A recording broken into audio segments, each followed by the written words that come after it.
Pues vamos a orar, vamos a darle gracias a Dios y arrancamos nuestra clase de hoy. Padre, muchas gracias por este día.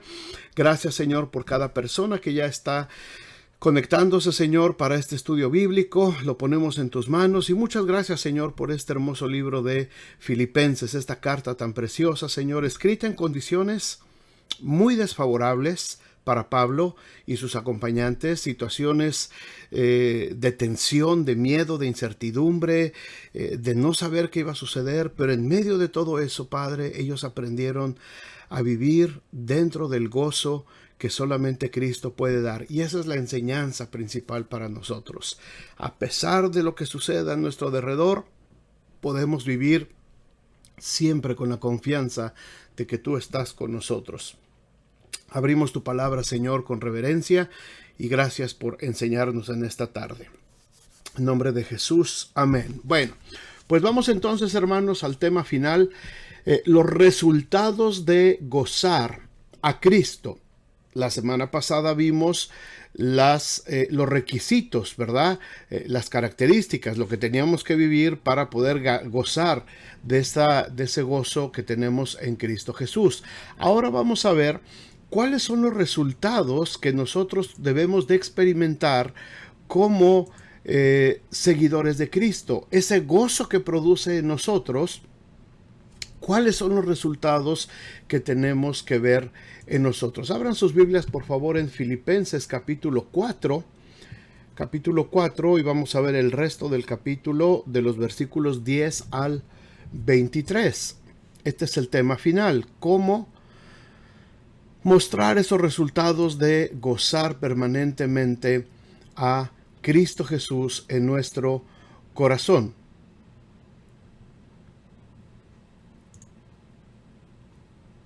Dice el versículo 10.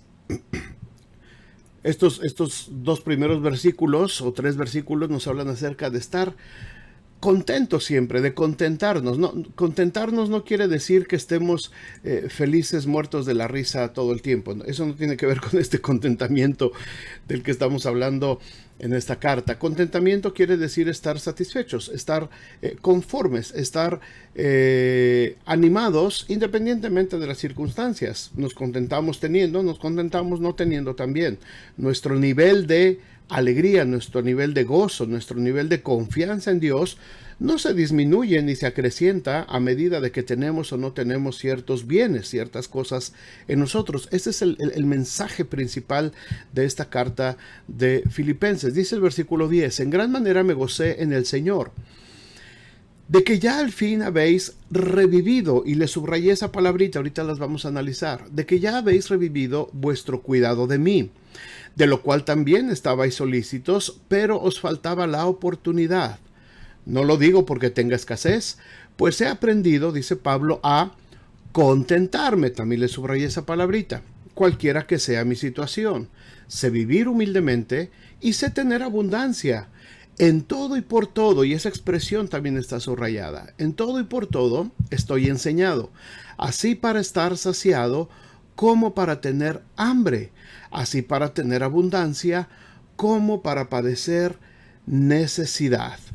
¿Qué significa esto, hermanos? Bueno, revivido, esa primera palabra en el versículo 10 que le subrayé, tiene que ver con volver a florecer en medio de la sequía. Una de las cosas que a mí me impresionaron mucho cuando vinimos a vivir aquí al estado de Indiana, nunca habíamos experimentado inviernos tan crudos, inviernos tan congelantes, tan fríos.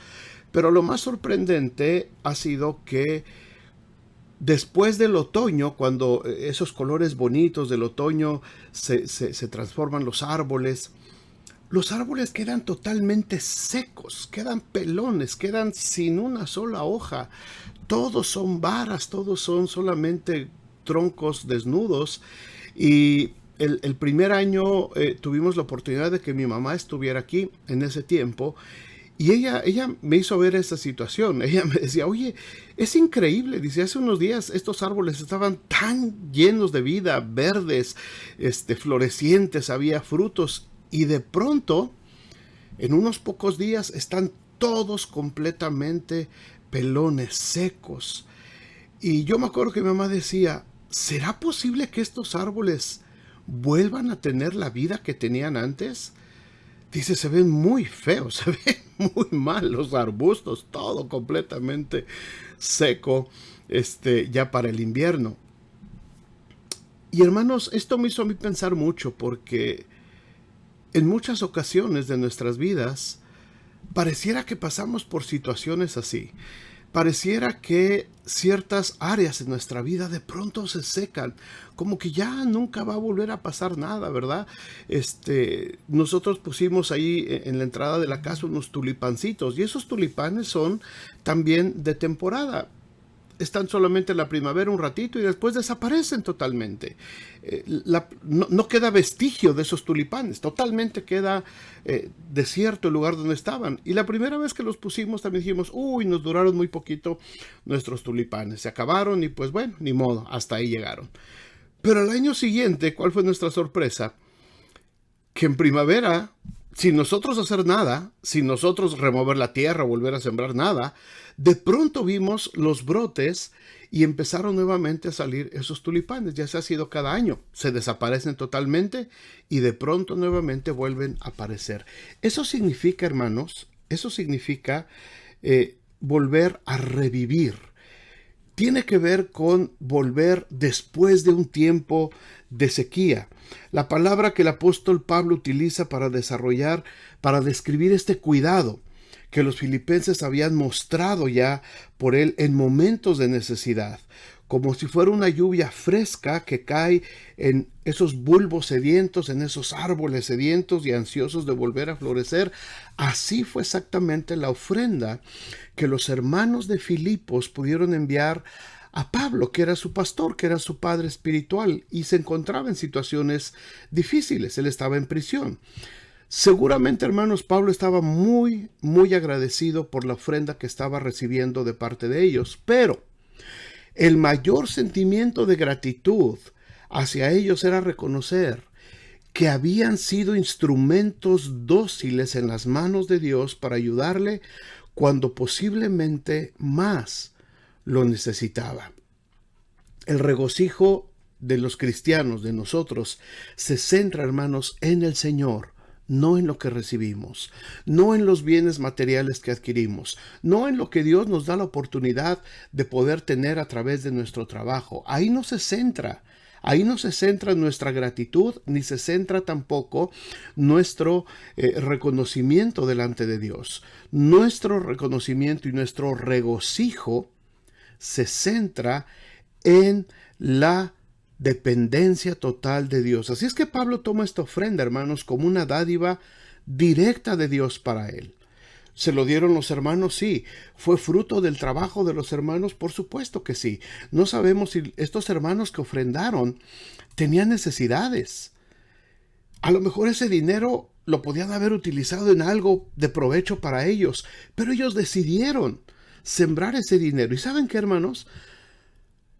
A 2000 años de distancia, estos hermanos de Filipos seguramente tenían sus casas, tenían sus caballos, quizás tenían algún negocio, tenían sus tierras probablemente, tenían dinero y compraban ropa y compraban pues los accesorios, ¿verdad? En aquel entonces a lo mejor algunos vestían bien. No tenemos indicios ni tenemos un registro en la Biblia de en qué gastaban su dinero los hermanos de Filipos. No tenemos un registro, no queda registrado qué fue lo que tenían. Si tenían una casa muy bonita, si tenían unas tierras preciosas, y si tenían yuntas y arados, o si tenían una fábrica de vestidos, o si eran pescadores. No tenemos registro de sus bienes materiales. 2000 años después, el registro que queda en la Biblia es lo que estos hermanos de su corazón decidieron depositar para bendecir la obra de Dios. De eso es lo que tenemos registro. Espero que estén entendiendo esto todos, hermanos, y que puedan decir amén y enviar unos likes. 2000 años después, No sabemos qué fue lo que pasó con los bienes materiales de los filipenses. Ni siquiera están registrados en la palabra de Dios. Lo que está registrado y lo que permanece vivo hasta el día de hoy y lo que sigue bendiciendo a la iglesia 2000 años después es la ofrenda que los hermanos de Filipos decidieron enviar a Pablo para que volviera a florecer esa bendición en medio de una sequía, cuando Pablo estaba prisionero, cuando las situaciones eran difíciles, cuando la tribulación, la incertidumbre, la incomodidad eran visibles. Los hermanos revivieron. ¿Quiere decir que ya lo habían hecho antes? Por supuesto que sí, ahorita lo vamos a ver. Pero ellos revivieron, volvieron a florecer ese deseo de bendecir la obra de Dios. En el versículo 11 dice Pablo: yo no lo digo porque tenga escasez. Ya aprendí a contentarme, cualquiera que sea mi situación. ¿Tenía escasez Pablo? Por supuesto que sí, hermanos. Estaba en la cárcel de Roma. Tenía escasez, no tenía manera de tener acceso. En la cárcel pues le daban a lo mejor lo más esencial para comer solamente. Pero tenían necesidad, y por supuesto que los prisioneros tenían derecho, si tenían dinero por supuesto a la mano, de poder comprar o de poder pedir una túnica nueva o una túnica medio usadita, o de vez en cuando poder comer un poquito mejor. Por supuesto que tenía la oportunidad de hacerlo como prisionero, pero si no tenía dinero, ¿cómo lo iba a hacer? Y dice Pablo, no es solamente porque tenga escasez, y la tenía. Pero lo más importante aquí, dice Pablo, he aprendido a contentarme. El contentamiento, hermanos, como les dije, no quiere decir que estés feliz y sonriente. Contentamiento quiere decir que no hay orgullo. Quiere decir que no hay suficiencia en ti, sino una total dependencia de la provisión de Dios. Eso es el contentamiento. Eso es contentarme cualquiera que sea mi situación, porque mi gozo, el regocijo para mi espíritu y para mi vida y para mi familia vienen de Cristo. No vienen de lo que tengo, no vienen de los bienes materiales, no viene porque me subieron el sueldo, no viene porque agarré un trabajo nuevo, no viene porque acabo de comprar una casa, no viene porque acabo de comprar un carro nuevo. Esas son cosas que el Señor me bendice y me puede dar, y claro que me alegran humanamente, pero mi contentamiento viene a través de saber que dependo de la provisión de Dios. Eso es el contentamiento, hermanos. Eso es el contentamiento. Tu carro ya no sirve, ya se descompuso. Que eso no te robe el gozo. No dejes de regocijarte en el Señor. En el tiempo del Señor podrás tener otro carrito nuevo. Tu trabajo se puso difícil y a lo mejor tuviste que salir por alguna circunstancia y te quedaste quizás sin trabajo. No te afanes, no te pongas triste, ni que se te caiga tu espíritu, ni dejes de ir a la iglesia porque, es que Dios no me bendice. No, tu contentamiento proviene de la fuerza que te da el Señor, de la fuerza del Espíritu Santo de Dios en tu vida. No viene por las circunstancias, no viene por lo que tienes o por lo que no tienes. El contentamiento viene cuando no hay orgullo, cuando hay humildad. Señor, gracias por mi carrito. Gracias, Señor, porque mis llantas le tienen miedo a los mosquitos y si lo pico un mosquito me quedo sin llantas. Gracias, Señor. Te bendigo por mi carrito. Te bendigo porque ya se está desarmando. Gloria a tu nombre, Señor. Estoy contento con lo que tengo. Si en tu provisión está, Señor, ayudarme y poder cambiar mi carrito sin orgullo, sin vanidad, es que yo voy a tener mejor carro que él. Es que mi cuñada tiene un carro. Yo tengo que tener un mejor. Eso no es contentamiento. Contentamiento es sin orgullo, sin autosuficiencia, aprender a depender totalmente de Dios. Eso es el contentamiento. Y el versículo 12 dice, sé vivir humildemente, sé tener abundancia. En todo y por todo estoy enseñado, así para estar saciado como para tener hambre, así para tener abundancia como para padecer necesidad. En todo y por todo. No tenía nada, hermanos. Pablo quizás no tenía nada en ese momento, estaba en la cárcel. Y lo había dejado todo. Él andaba solamente por fe. Pero al mismo tiempo lo poseía todo. Es una serie de contrastes que vemos aquí, hermanos. Sé vivir humildemente y sé lo que es tener abundancia. sé lo que es estar saciado, es decir, no tener hambre, y sé lo que es tener hambre. Sé lo que es tener abundancia de todo y también sé lo que es padecer necesidad. Esta serie de contrastes, hermanos, testifican de las diversas situaciones y condiciones por las que Pablo había atravesado durante su ministerio. Él conocía los dos extremos perfectamente y en cualquiera de ellos sentía el mismo gozo en servir al Señor. No tenía nada, pero lo poseía todo. Miren lo que dice 2 Corintios 6:10. Es muy interesante. Dice, como entristecidos, mas siempre gozosos. Como pobres, mas enriqueciendo a muchos. No él. Él no se estaba enriqueciendo. Él estaba ayudando a que otros se enriquecieran. Por supuesto, está hablando espiritualmente. Y a lo mejor también les ayudó materialmente. Como no teniendo nada, más poseyéndolo todo. Piensen, por favor, hermanos, unos segunditos en estas palabras. Como no teniendo nada, más poseyéndolo todo. ¿Alguna vez alguno de ustedes, hermanos, se ha sentido miserable porque no trae un centavo en la cartera? ¿Alguna vez alguno de ustedes se ha sentido decepcionado porque sus hijos quieren algunas cosas y usted, por más que lo hace o por más que quiere, no alcanza para comprar eso? ¿Te has sentido derrotado cuando tienes que salir más temprano porque tienes que ir a agarrar el autobús y ves a tanta gente cuando estás en esa parada del autobús, a tanta gente que pasa tan cómodo y tan tranquilo en su carro, en buenos carros manejando, y tú te ha pasado eso? Muchas veces, hermanos, el asunto de la escasez nos hace sentir mal. Pero si estamos en Cristo, hermanos, nuestro gozo es el mismo. ¿Y alguna vez has tenido abundancia? ¿Te está yendo bien en el trabajo? ¿Te aumentaron las horas? ¿Te aumentaron el sueldo? ¿Abriste un nuevo negocio? ¡Uy! Te están llegando clientes, cayendo clientes. ¿Qué es lo primero que haces cuando Dios empieza a bendecirte económicamente? Por lo general, y esto es un impulso muy humano, por lo general empiezas a ver qué cosas te hacen falta. Primero, ¿qué cosas te hacen falta? Pero una vez que detectas las cosas que te hacen falta y las cubres, las suples, ¿verdad? Uy, a lo mejor nos hace falta comida en el refrigerador, nos hace falta esto, nos hace acá, y ya empiezas a suplir las cosas que te hacen falta.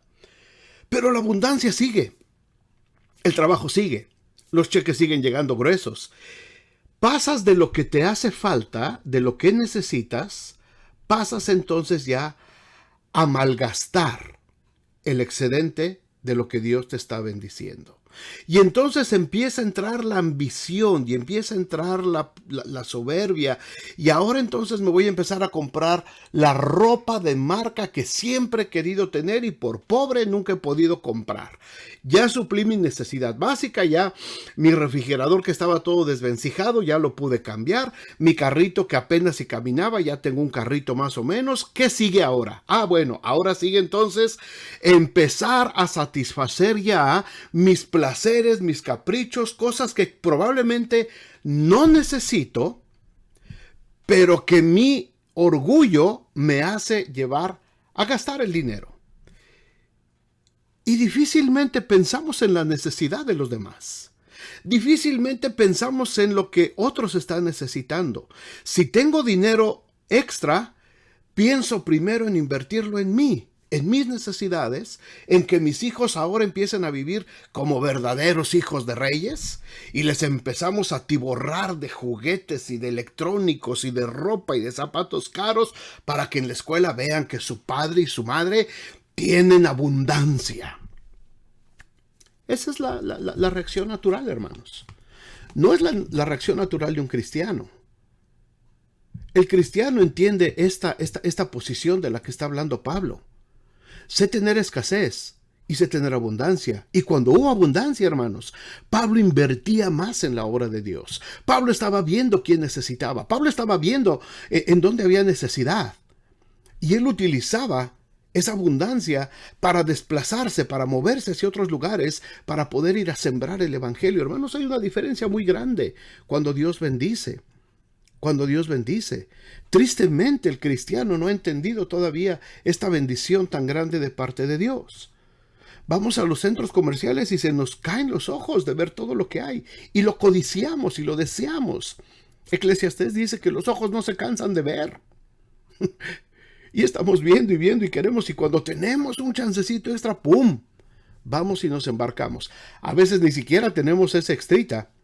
A veces pensamos que va a llegar esa extrita, pero antes ya nos embarcamos. Y ya sacamos carro, y ya sacamos casa, y ya sacamos acá, y ropa, y gastos, y artículos, y ya puse mi gimnasio en la casa, y ya remodelé, y ya. Y de pronto las cosas también pueden venir para abajo. Y el gozo se nos va al pozo. Hermanos, nuestra copa tiene que estar rebosando siempre en toda circunstancia. Yo les he platicado a lo largo de estos más de 30 años que nos ha permitido el Señor servirle de tiempo completo, que renuncié a mi trabajo y que decidí vivir por fe, como el Señor me fuera guiando. Hermanos, nosotros hemos vivido literalmente esto. Sé lo que es tener hambre. Sé qué es lo que mis hijas me pidan de comer y que no tengamos literalmente ni un peso para comprarles de comer.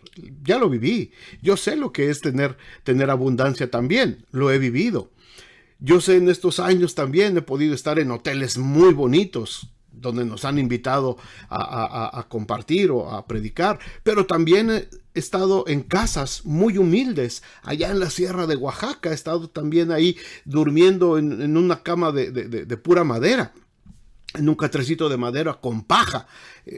Sé lo que es tener y sé lo que es no tener. Sé lo que es comer en buenos restaurantes y sé lo que es sentarme a la orilla de un fogoncito a comer un platito de frijoles con una tortillita recién hecha a mano ahí en las brasitas. Hermanos, el Señor te muestra y te enseña todo, pero nuestro gozo no depende de que si tienes o si no tienes. Yo no he sido más contento en un hotel Hilton en Florida que en una cabañita en la sierra en San Pedro Xochiapan, allá en Oaxaca. Mi gozo es el mismo. Mi corazón es el mismo, porque estamos sirviendo al Señor, porque estamos haciendo lo que Dios nos ha mandado hacer. Y el gozo de ver que la obra de Dios siga adelante, y el gozo de ver que el Señor se sigue moviendo y manifestando, ese es nuestro regocijo. No lo que podemos tener, no lo que no podemos tener. Nuestra camionetita ya anda en las últimas. Y hace unos años, mi yerno y mi hija dijeron: papá, te queremos regalar un carro. Hermanos, yo no lo pedí. Ni siquiera le había orado al Señor que me diera un carro nuevo. El Señor vio que tenía necesidad de un carro. Y cuando fuimos a visitarlos a Tennessee, nos tenían la sorpresa y nos regalaron el carrito que ahora traemos, un Cadillac muy bonito. ¿Por qué? Yo no lo pedí. Yo no dije, es que ahora como pastor yo necesito andar en Cadillac. Señor, hermanos, por favor muévanse porque soy el pastor y los pastores andamos en Cadillac. Yo no lo pedí. Yo andaba contento con mi camionetita que hasta la fecha sigue trabajando aquí para la obra de Dios. Pero de pronto el Señor dijo: necesitas algo porque te vas a quedar a la mitad. Y me regaló, me bendijo. Hermanos, sé lo que es tener escasez, sé lo que es tener abundancia. Con todo y para todo hemos sido entrenados. Así es que tenemos que aprender a contentarnos, hermanos, en todo y por todo. En todo y por todo. Esa es la vida del cristiano. Vamos adelante en nuestro tema. Versículo 13. Un versículo casi clave también, como el anterior, el 4. Este es versículo de batalla. Todo mundo se lo sabe de memoria, todo mundo lo recita, todo mundo lo declara a todas horas y bajo toda circunstancia. Pero, cuidado, porque tiene sus claves para entender y declarar y usar este versículo. No es para ponerlo en un meme, una declaración y que todo el mundo le haga like. Todo lo puedo en Cristo que me fortalece. Cuidado. ¿De qué se trata y de qué habla? Nos habla acerca de que tenemos que tener fortaleza, hermanos, en la adversidad, Pablo hallaba su fortaleza, por supuesto, en Cristo Jesús. Sabía que sin Él nada podía hacer. Separado del Señor, no podía encontrar ese contentamiento. Esta es la clave de este versículo. Esta es la clave. No es un versículo motivacional. No es un buen deseo. No es algo que la gente recita nada más como si fuera algo mágico, ¿verdad? Todo lo puedo en Cristo que me fortalece. ¿Vas a hacer? Sí, todo lo puedo. No, cuidado. Tienes que entender cuál es la base del contentamiento. Y tienes que entender, si todo lo puedes en Cristo, también incluye obediencia a su palabra, también incluye escudriñar su palabra, también incluye vivir en la santidad que su palabra nos manda, y también incluye servir al Señor con todo tu corazón. Entonces sí puedes entender que Cristo te fortalece en todo lo que hagas. Nuestra victoria, hermanos, la victoria de Pablo, la victoria segura, descansaba primero en su confianza en Cristo. Esa es, confianza en Cristo. Cuando todas las cosas están bien, qué fácil es confiar en Cristo. Cuando las cosas están mal, es cuando a veces nos cuesta trabajo confiar en Cristo. Cuando hay enfermedad, cuando hay dolor, confías en Cristo, hermano. Cuando estás enfermo, te entra la duda. Hace unos días estuve muy enfermo de mi espalda, por eso no estuve el domingo anterior en la iglesia. No podía mantenerme en pie. Y te entra la duda. Oye, ¿y si ya me quedo así? ¿Y si ya no me curo? ¿Y si quedo paralizado? Te entra la duda. Somos humanos, hermanos. Pero nuestra confianza está en Cristo. No en lo que piensa nuestra mente. Nuestra confianza está puesta en Cristo. Pero también nuestra dependencia. Así es que te pones en manos de Dios. Sea cual sea la situación, tengas abundancia o tengas escasez. Hermanos, quiero que quede bien claro este concepto. Ni la abundancia ni la escasez tienen que alterar nuestra confianza, nuestra dependencia en Cristo. No es cuando todo está bien que sabemos y glorificamos a Dios porque dependemos de Él. Es en todo y por todo, en todo momento. Las circunstancias no nos sirven de apoyo. Entendamos esto, hermanos. No me puedo apoyar en las circunstancias porque las circunstancias son totalmente temporales. Las circunstancias terminan. Todas las circunstancias terminan. Si estás enfermo, esa enfermedad va a terminar. Ya sea que te sanes o ya sea que te vayas con el Señor, pero la enfermedad va a terminar.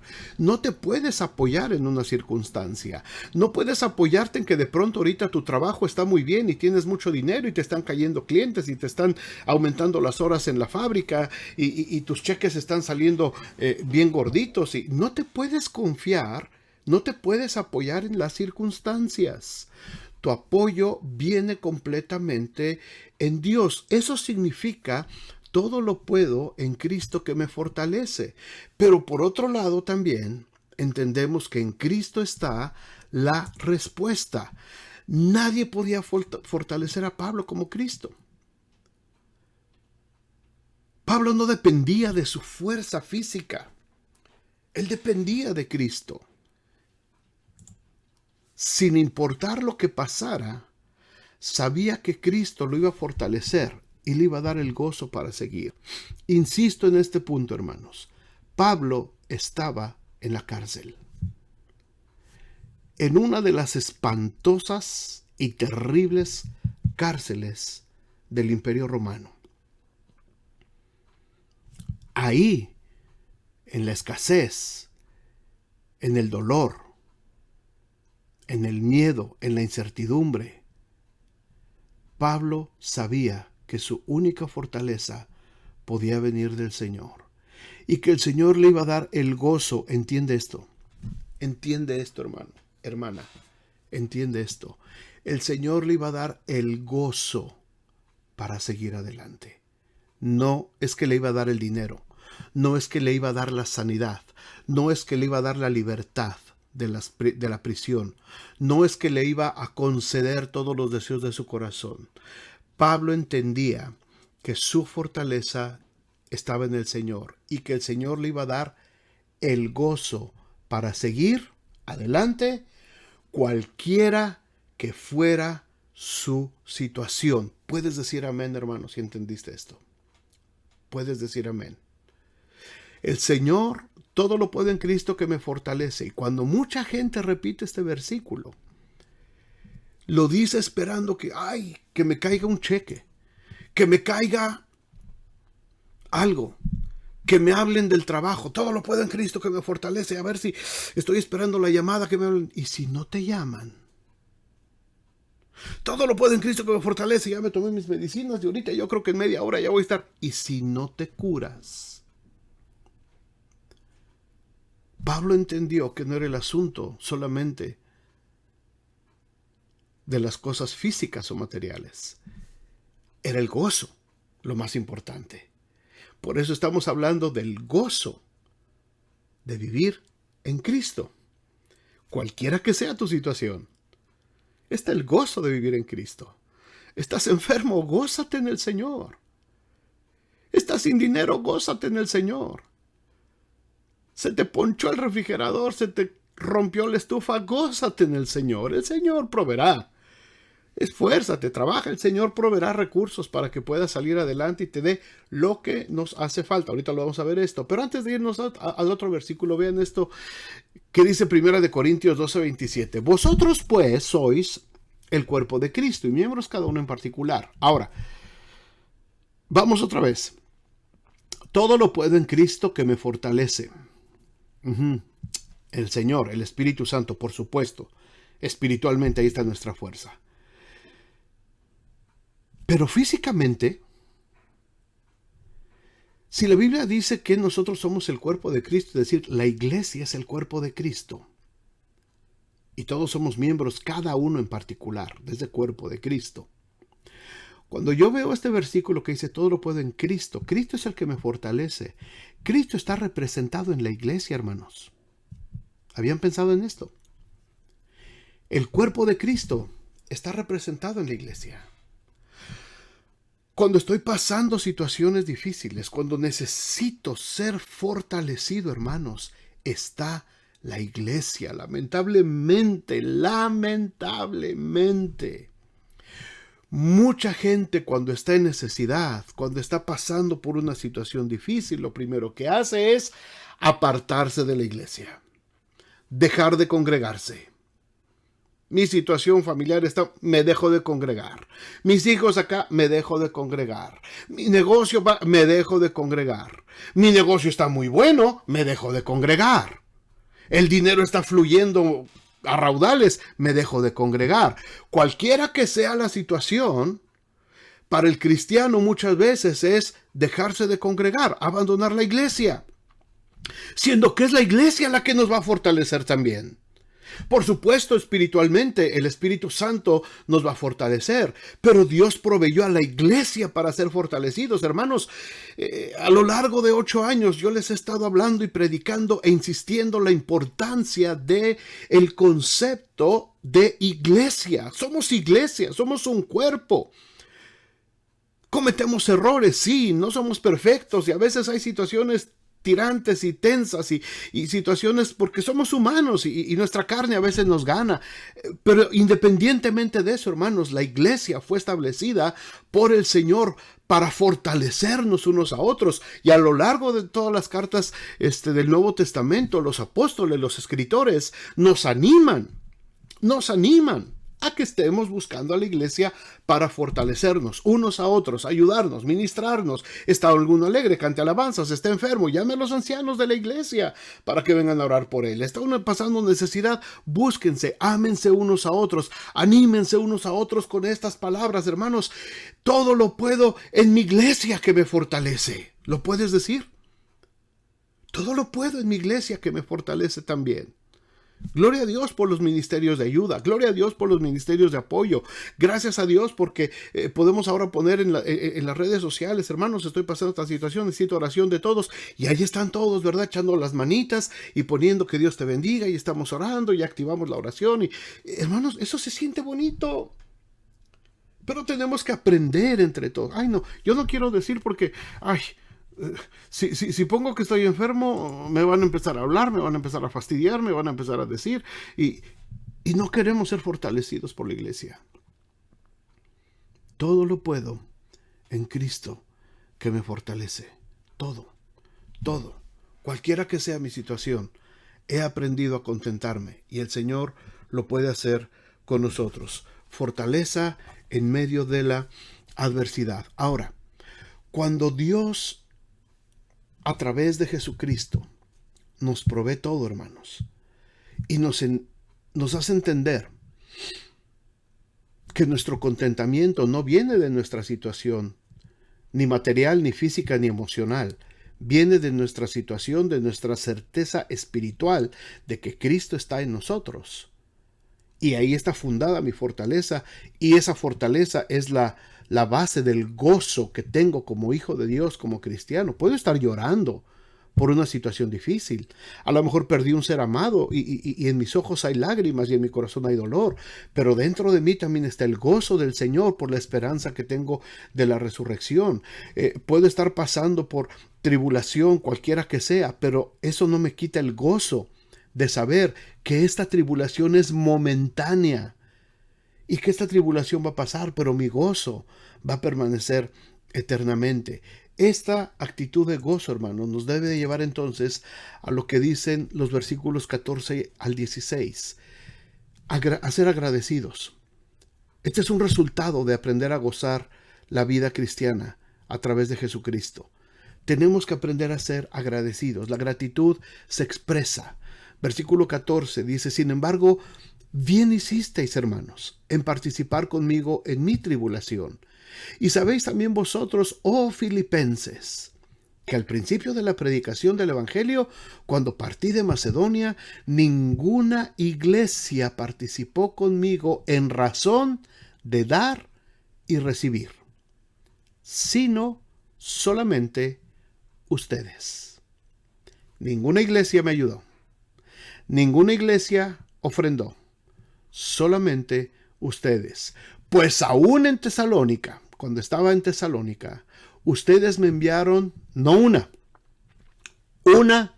y otra vez para mis necesidades. Esto, hermano, se llama gratitud. Esto se llama gratitud. Los hermanos de Filipos fueron grandemente bendecidos por el Evangelio y su reacción inmediata fue mostrar gratitud. Y dijeron, ¿cómo podemos mostrar esta gratitud al Señor? ¿Cómo podemos mostrar esta gratitud por lo que hemos recibido? Apoyemos la obra de Dios para que otros también puedan recibir esta bendición. Y los viajes después de Pablo, hermanos, aun cuando llegó a Tesalónica a fundar la iglesia de los tesalonicenses, ¿quién fundó económicamente la iglesia de los tesalonicenses? Los hermanos de Filipos, los filipenses. Estuvieron enviándole una y otra vez, Pablo, una ofrenda, Pablo, una ofrenda. No era tan fácil como agarrar el teléfono y pues ahora pues vamos a meterlo por la aplicación y lo mandamos. No, había que colectar el dinero. Había que buscar un mensajero, alguien que pudiera ir hasta donde estaba Pablo a semanas de distancia de viaje, ya sea por barco, a pie, en caballos, a semanas de distancia, ir con la alforjita de dinero, a riesgo de ser asaltado en los caminos, pero ahí iba el hermano, el tesorero, con su morralito de dinero, con su ofrendita. Ahí iba, sorteando peligros, con tal de llegar a donde estaba Pablo. Aquí está la ofrenda de los filipenses. No detengas la obra. Vamos a seguir invirtiendo. Aquí hay para que podamos tener para comer, para que podamos tener para bendecir a los hermanos que están aquí en necesidad. Aquí está la ofrendita. Y no fue una vez. Una y otra vez le enviaron a Pablo. Y de pronto lo dejaron de hacer. Pero al fin revivieron nuevamente, volvió a florecer esta bendición de llevar la ofrenda. Otras iglesias se quedaron apáticas a esto, hermanos, pasivas, indiferentes. sabían de la necesidad. Antioquía sabía de la necesidad. Éfeso sabía de la necesidad. Jerusalén sabía de la necesidad que había. Pero se quedaron pasivas. No quisieron enviar sus ofrendas. O no se les ocurrió. Es que si Pablo no pide, pues no le damos. No se les ocurrió. Pero los filipenses, hermanos, ellos dijeron, hay una obra que necesita ser apoyada y nosotros lo vamos a hacer. Y como les dije hace ratito, 2000 años después, seguimos hablando de la ofrenda de los filipenses. No estamos hablando de lo que tenían, ni de la ropa, ni de las casas o los lujos que pudieron haber tenido con su dinero. Estamos hablando de la ofrenda que enviaron a Pablo para la obra del ministerio, 2000 años después. No os hagáis tesoros en el cielo, en la tierra, donde el moho y el orín corrompen. Se va a deshacer. Más bien haced tesoros en el cielo, donde ladrones ni minan ni hurtan. ¿Lo dudas? Mira, 2000 años después, aquí estamos hablando de la ofrenda de los filipenses. Y otros hermanos decidieron no hacerlo. Y esto pasa hasta el día de hoy, hermanos. Dentro de nuestro pequeño grupo como iglesia, hay quienes responden, quienes son como los filipenses, y hay quienes son como las otras iglesias, que a pesar de ver la necesidad, no quieren participar.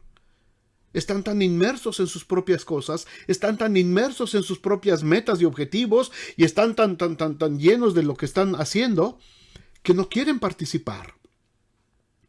Es claro. Pero siempre en todas las iglesias locales, siempre hay un grupito que tiene el mismo espíritu que los filipenses. Y déjenme decirle esto, hermanos, esto no sucede solamente en Vida Nueva South Bend, esto sucede en todas las iglesias. Acabo de hablar ayer con un pastor amigo mío en Wilmington, California. Y me dice, ya estoy abriendo la iglesia, dice, algunos hermanos ya están llegando, ya más o menos están llegando 90 personas a la iglesia, a los cultos, dice, y algunos diezman. Y los dos nos echamos a reír. Le digo, ¿cómo que algunos diezman, tocayo? Porque se llama Jorge. Dice, sí, dice, ya sabes, dice. Muchos regresan, dice, pero solamente unos poquitos son los fieles que siguen diezmando. Hermanos, esta es una realidad. Esta es una realidad en todos lados. Es una enfermedad espiritual. Es una enfermedad espiritual. Cuando tú permaneces pasivo, indiferente ante la obra de Dios, es una enfermedad espiritual. Es una enfermedad. Algo hay ahí. El gozo de Pablo aumentó, no por la ofrenda, sino por saber que habían aprendido lo que 10 años antes ya les había enseñado, que más bienaventurado es dar que recibir. Por eso aumentó el gozo de Pablo, no por lo que recibió, sino por ver el fruto que recibía de los hermanos. Siempre Pablo y siempre los discípulos y siempre Jesús recalcaron la actitud de tener acción de gracias, como a las otras iglesias. ¿Se acuerdan del Salmo? Entrad por sus puertas con acción de gracias. Siempre agradecidos por lo que Dios nos da. Siempre agradecidos por poder participar en la obra de Dios. Siempre agradecidos. A los colosenses les dijo, y la paz de Dios gobierna en vuestros corazones, a la que asimismo fuisteis llamados en un solo cuerpo, y sed agradecidos. A los tesalonicenses, y todo lo que hacéis, dice a los colosenses todavía, sea de palabra o de hecho, hacedlo todo en el nombre del Señor Jesús, dando gracias a Dios Padre por medio de él. A los tesalonicenses, dad gracias en todo, porque esta es la voluntad de Dios para con vosotros en Cristo Jesús. A los Efesios les dijo, dando siempre gracias por todo al Dios y Padre en el nombre de nuestro Señor Jesucristo. Hermanos, la gratitud, ese es un resultado de gozar a Cristo. Ser agradecidos. no por tristeza o por necesidad, dice Pablo cuando habla de las ofrendas. No lo hagas por tristeza, no lo hagas por necesidad. Dios ama al dador alegre. No quiere decir que vas a venir bailando y brincando para dar tus ofrendas. Quiere decir que hay un corazón agradecido. Quiere decir que hay un corazón que ha entendido lo que significa el gozo del Señor, el gozo de vivir en Cristo. Y cuando hay gozo en tu corazón, cualquiera que sea tu situación, aprenderás entonces que no se trata de dinero, que no se trata de cantidades, no se trata de servicio, no se trata de tiempo, se trata de agradecimiento por lo que Dios ha derramado en nuestros corazones y por el agradecimiento de lo que Cristo vino a hacer por cada uno de nosotros. De eso se trata el Evangelio, hermanos, y de eso se trata todo lo que hacemos en la obra de Dios. Hay un desinterés total de Pablo por lo material y en nosotros también. Versículos 17 y 18. No es que busque dádivas. No es que les estoy pidiendo dinero para que me manden y yo me haga rico.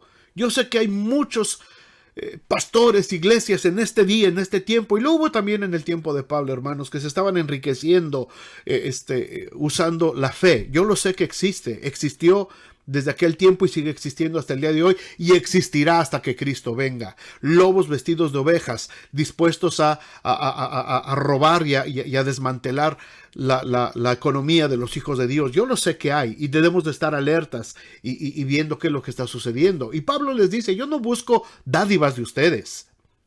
Busco fruto que abunde en vuestra cuenta, pero todo lo he recibido y tengo abundancia.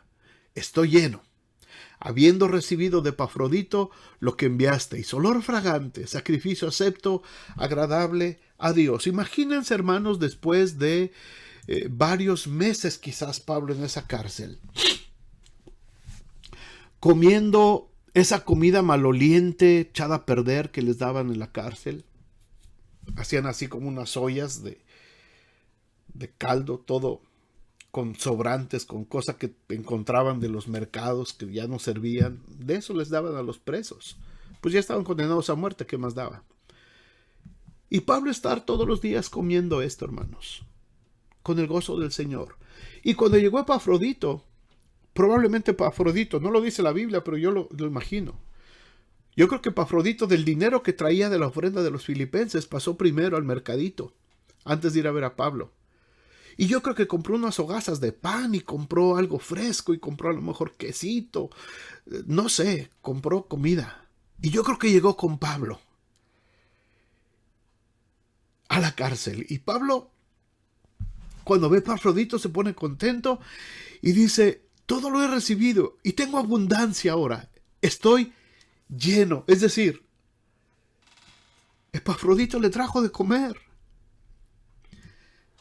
Le trajo panecito fresco. Después de estar comiendo todo eso por meses, ahora Pablo se siente lleno, satisfecho. Comió sabroso, hermanos. Comió sabroso. Pero Pablo no se centra solamente en lo que recibió. No buscaba el provecho personal. No buscaba solamente satisfacerse. Él estaba viendo que el reino de Dios siempre se ha tratado de dar. ¿Por qué estaba en la cárcel Pablo? Porque él dio, hermanos. Por eso estaba en la cárcel. Porque dio su tiempo, su vida, su trabajo, su esfuerzo en predicar el evangelio. Y eso lo llevó a la cárcel. Se trata de dar. El reino de Dios siempre se ha tratado de dar, no para provecho personal, sino para edificación. Se trata de dar. ¿Para qué estamos construyendo un edificio nosotros aquí en South Bend? ¿Para qué estamos levantando este edificio? Porque queremos dar bendición a la comunidad, porque queremos darle bendición a nuestros hijos, porque queremos que mucha gente sea bendecida. Para eso queremos el edificio. No lo quiero para que, el edificio del pastor Jorge, y ahora ya está el edificio, me voy a sentir, hermanos, yo no soy permanente aquí, yo me voy a ir de aquí. Algunos más seguirán aquí, y esos que vengan después, algunos más vendrán después de ellos, y ese edificio va a quedar como testimonio después de muchos años de que la iglesia invirtió, de que la gente se esforzó para poder dejar un legado para nuestra comunidad y nuestras siguientes generaciones. ¿Sabes qué? Nadie se va a acordar del carro que compraste, ¿eh? Nadie se va a acordar de la casota que compraste. Nadie se va a acordar de la ropa nueva o de la bolsa de $500 que te acabas de comprar. Nadie se va a acordar de eso. Es más, eso dentro de 2, 3 años ya se echó a perder, ya no sirve, ya lo remataste por $20 en un bazar.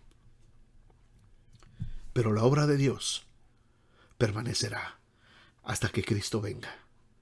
Lo que inviertes en esa obra de Dios permanecerá hasta que Cristo venga y hasta que estemos por toda la eternidad. 2000 años después estamos hablando de la ofrenda de los filipenses. 2000 años después estamos hablando de la comidita, del panecito, de las verduritas, del quesito que Epafrodito le trajo a Pablo. Y Pablo pudo decir, ay hermanos, gracias, ya estoy bien satisfecho después de estar comiendo toda esa basura. Estoy satisfecho, estoy lleno. De eso estamos hablando. De eso estamos hablando. Una iglesia que sabe dar, hermanos, también podrá recibir. Si no damos, no vamos a recibir. La iglesia que aprende a dar también recibirá. Por eso Jesús, el Señor dijo en Malaquías 3:10, pruébenme ahora en esto. Traigan alimento a mi casa. Que haya primero en mi casa. Y si hay en mi casa, les garantizo que a ustedes no les va a faltar nada. ¿Por qué nos falta? Pues porque no sabemos dar. Porque a veces andamos pasando estrecheces y situaciones. Porque no sabemos dar. Yo les pregunto honestamente, hermanos, todos los que están siendo bendecidos y todos los que tienen su trabajo. Hay muchos que son fieles diezmadores al Señor y apoyan y dicen, aquí está mi promesa y aquí está esto. Y damos y damos y damos y damos y damos, hermanos. Mientras más damos, el Señor más nos bendice. Olor fragante, sacrificio acepto, agradable a Dios. Los filipenses lo entregaron como ofrenda a Dios, recordando lo que se hacía en el Antiguo Testamento. Una ofrenda de olor grato, una ofrenda a Dios. Así lo recibió Pablo, como aquellos sacrificios que se hacían en Levítico. Así recibió Pablo la ofrenda de los filipenses. Era un poco de comida y unas monedas. Pablo lo recibió así, como una ofrenda grata a Dios, como un sacrificio aceptable al Señor. Es hermoso pensar en esto, hermanos. Y perdón que me emocione, pero es que a lo largo de mi vida, hermanos, en el testimonio de toda mi vida, viendo a mis padres, a mis abuelos, yo entiendo lo que es esto. Yo entiendo lo que es esto. Y se los quiero transmitir. Y se los quiero dejar como herencia quizás. Porque mi familia, desde mis abuelos, siempre lo que yo vi era su interés siempre en invertir en la obra de Dios. Siempre toda mi familia ha sido una familia que invierte en el reino de Dios. Y hemos construido templos y ayudado por acá y por allá y cuando se necesita, y campañas, y mis tíos haciendo campañas para juntar dinero. Eran muy creativos y hacían campañas y se levantaba y levantábamos un templo por acá y otro templo por allá y apoyábamos las misiones de aquel lado y apoyábamos a los misioneros, y nosotros de jóvenes hacíamos viajes misioneros para ir a llevar bendición a la gente, estudiantes de medicina y hermanos que ya eran médicos graduados, todos juntábamos medicinas y nos íbamos a las comunidades a hacer las caravanas médicas, y mientras los médicos estaban atendiendo a los enfermos de esas comunidades, nosotros estábamos predicándoles a los que estaban esperando y pasándoles películas. Y siempre ha sido invertir en la obra de Dios, hermanos, y todo eso era dinero que nosotros poníamos, y nadie discutía, ni nadie repelaba, ni nadie se quejaba de, ay, otra vez a pedir dinero, qué pedidera de dinero, ay, aquí nada más pide. Hermanos, siempre lo hicimos, porque siempre tuvimos esta seguridad de que el Señor iba a proveer. Versículo 19, mi Dios pues suplirá todo lo que os falte conforme a sus riquezas en gloria en Cristo Jesús. Dios siempre va a proveer para su pueblo. Dios va a proveer para toda necesidad. Para toda necesidad. Diga conmigo, para toda necesidad. Ahora, cuando hablamos de toda necesidad, Dios nunca ha prometido satisfacer todos nuestros caprichos o deseos. Su promesa es suplir todo lo que nos hace falta. Todo lo que nos hace falta. Mi Dios, pues, suplirá todo lo que os falte. ¿Ok? Entendamos esto. Porque muchos se agarran del Salmo. Deleítate a sí mismo en el Señor y Él te concederá los deseos de tu corazón. Cuidado, cuidado. Cuando se refiere el salmista a los deseos de su corazón, lo que había en el corazón del salmista era agradar al Señor. Lo que había en el corazón del salmista era poder ir a la casa del Señor a alabarle. Esos eran los deseos de su corazón. Agradar al Señor, servir al Señor, vivir para su Dios. Ese era lo que había en el deseo del corazón. No eran mujeres, no eran placeres, no era dinero, no eran casas, no eran cosas materiales. Porque en el Evangelio de la Prosperidad esto se habla mucho. Las peticiones de tu corazón, inmediatamente te imaginas un Mustang, un Camaro. Las peticiones de tu corazón, te imaginas a una Miss Universo junto a ti. O un Mister Universo. Las peticiones de tu corazón, te imaginas ya la casota allá donde acabas de ver la residencia aquella. No, cuidado. Lo que nos falta. El Señor ha prometido suplir lo que nos hace falta. ¿Cómo lo va a hacer? Conforme a sus riquezas en gloria. El que no da, porque dice que no tiene. Escuchen esto. El que no da porque dice, es que yo no tengo hora para dar. Quizás no tiene porque no ha aprendido a dar. ¿Entendieron esto? El que no da porque dice que no tiene, a lo mejor no tiene porque primero no ha aprendido a dar.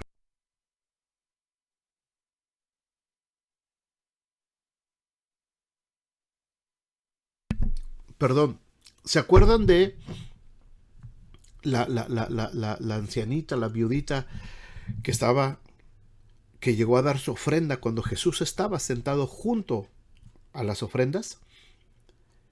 ¿Se acuerdan de esa enseñanza? Esa mujer tenía 2 moneditas, 2 blancas. Y el Señor, por supuesto, él pudo discernir.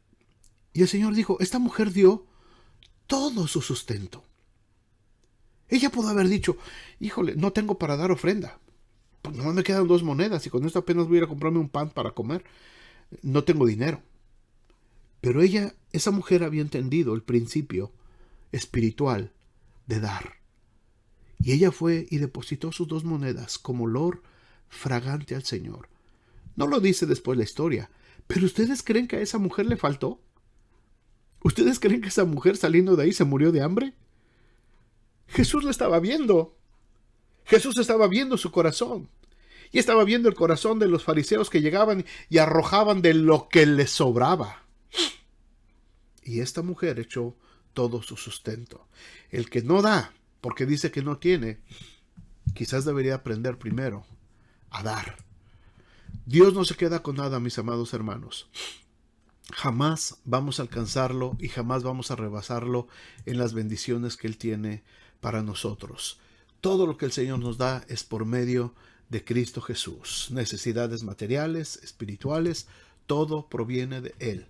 Dios promete, como dice Deuteronomio, abrir su buen tesoro para nosotros. Vamos a terminar. Conclusión y la bendición final. Los últimos versículos de la carta a los Filipenses. Al Dios y Padre nuestro sea la gloria por los siglos de los siglos. Amén. Una primera bendición. Saludad a todos los santos en Cristo Jesús. Los hermanos que están conmigo os saludan. Todos los santos os saludan y especialmente los de la casa de César. La gracia de nuestro Señor Jesucristo sea con todos vosotros. Amén. Todo lo que se haga, dice el versículo 20, hermanos, debe de hacerse para la gloria de Dios, no para la gloria del hombre, no para enorgullecernos nosotros. Todo lo que hacemos es para la gloria de Dios. Eso debe de quedar en nosotros. Se refiere a la casa de César. César era el emperador y Pablo estaba en Roma, en una de las cárceles de César. No sabemos si César era el nombre de otra persona, pero por lo general a nadie se le ponía el nombre del emperador, porque era una afrenta para el emperador. Así es que cuando se refiere a la casa de César, podría ser soldados y servidores, quizás algunos nobles, recién convertidos a través de la predicación de Pablo en la cárcel. Pablo no dejaba de predicar, y seguramente muchos soldados y quizás algunos nobles o parientes del propio emperador pudieron escuchar la predicación de Pablo, o al saber que estaba ahí Pablo, tan grande era su fama, que a lo mejor vinieron a verlo y vinieron a visitarlo y a preguntarle acerca de su fe. Probablemente muchos se convirtieron. Y Pablo está diciendo, los de la casa de César les están mandando también saludos a ustedes, hermanos. Así es que, hermanos, que nuestro anhelo sea siempre magnificar a Jesús, imitar a Jesús, conocerlo, pero sobre todo aprender a vivir en el gozo que solamente el Señor nos puede dar. En ese gozo que solamente puede provenir de Dios, cualquiera que sea nuestra situación. Cualquiera que sea nuestra situación. Aprendamos a vivir en el gozo del Señor. Y aprendamos, hermanos, de esta hermosa carta. Aprendamos acerca de estas circunstancias difíciles por las que tuvieron que atravesar todos estos hombres y mujeres. Circunstancias verdaderamente adversas. Nosotros estamos en un lecho de rosas, a pesar de nuestros problemas. Comparado con ellos, estamos en un lecho de rosas. Pero aún así, estos hombres y mujeres aprendieron la bendición de vivir en el gozo de Cristo. Y nosotros lo tenemos que hacer, cualquiera que sea nuestra situación. La gracia de nuestro Señor Jesucristo sea con todos vosotros. Amén. Padre, muchas gracias. Gracias por tu palabra. Gracias por esta hermosa carta a los filipenses. Gracias, Señor, por lo que nos enseñas en ella. Gracias, Señor, porque podemos tener esta confianza y podemos tener esta certidumbre de que lo que tú has hecho, Señor, en medio de nosotros redundará para beneficio de tu obra. Permite que todos los que hemos podido escuchar y atender, Señor, este curso, este estudio bíblico, podamos aprender, Señor, a vivir en el gozo que Cristo Jesús nos puede dar, en ese gozo que nadie más nos puede dar, y que aprendamos a vivir, Señor, que aprendamos a vivir en el gozo de Cristo. Gracias, Señor. Bendice este tiempo en nombre de Jesús. Amén y amén.